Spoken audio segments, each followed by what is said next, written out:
This question goes to you first, Senator Obama.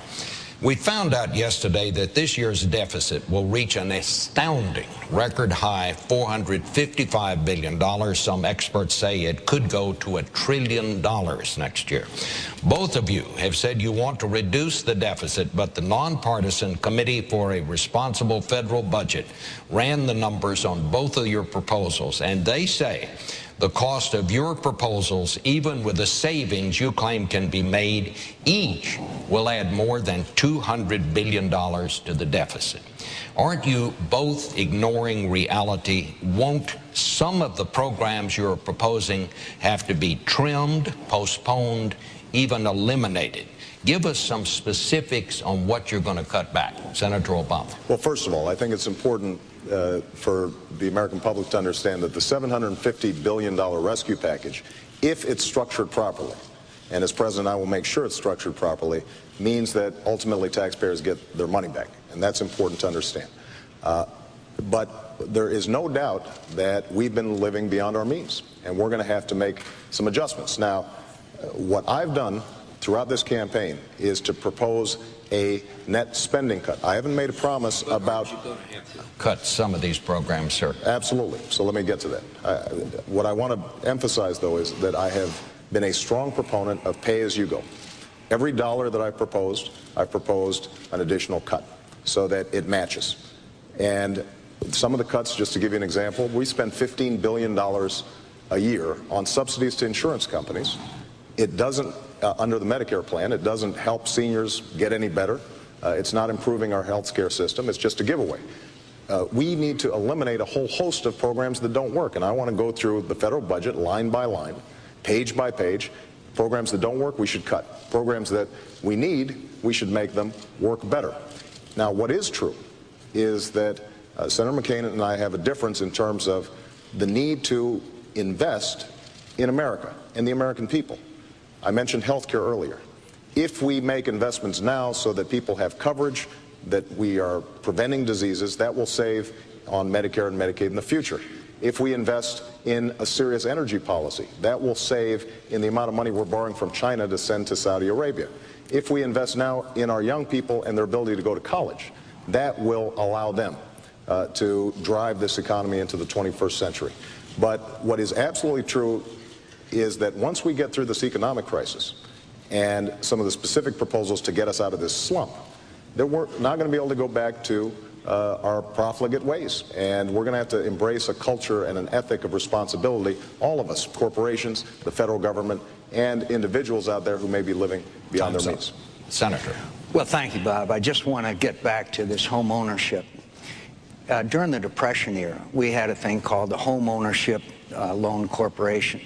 And they went out and bought up these mortgages, and people were able to stay in their homes. And eventually, the values of those homes went up, and they actually made money. And by the way, this was a proposal made by Senator Clinton not too long ago.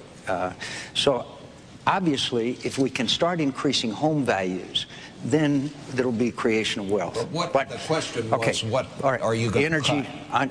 Well, second of all, energy independent. We have to have nuclear power. We have to stop sending $700 billion a year to countries that don't like us very much. It's wind, tide, solar, natural gas, nuclear, offshore drilling, which Senator Obama has opposed. And the point is that we become energy independent, and we will create millions of jobs in America.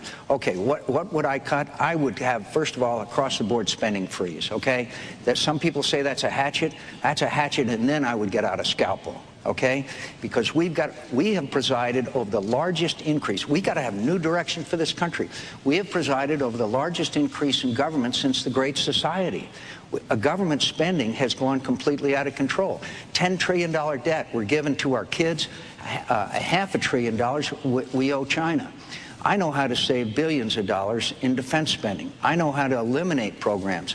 I have fought against, well, one of them would be the marketing assistance program. Another one would be a number of subsidies for ethanol. I oppose subsidies for ethanol because I thought it distorted the market and created inflation. Senator Obama supported those subsidies. I would eliminate the tariff on imported sugarcane-based ethanol from Brazil.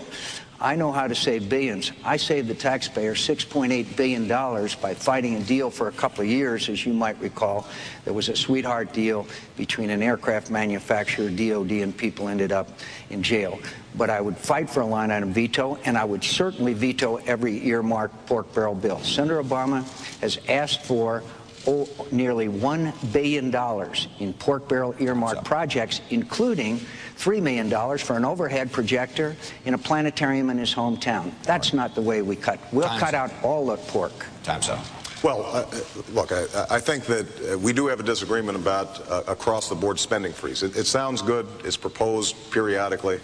It doesn't happen. And, in fact, an across-the-board spending freeze is a hatchet.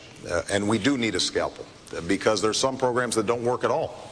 There's some programs that are underfunded. And I want to make sure that we are focused on those programs that work. Now, Senator McCain talks a lot about earmarks. That's one of the centerpieces of his campaign. Earmarks account for 0.5% of the total federal budget.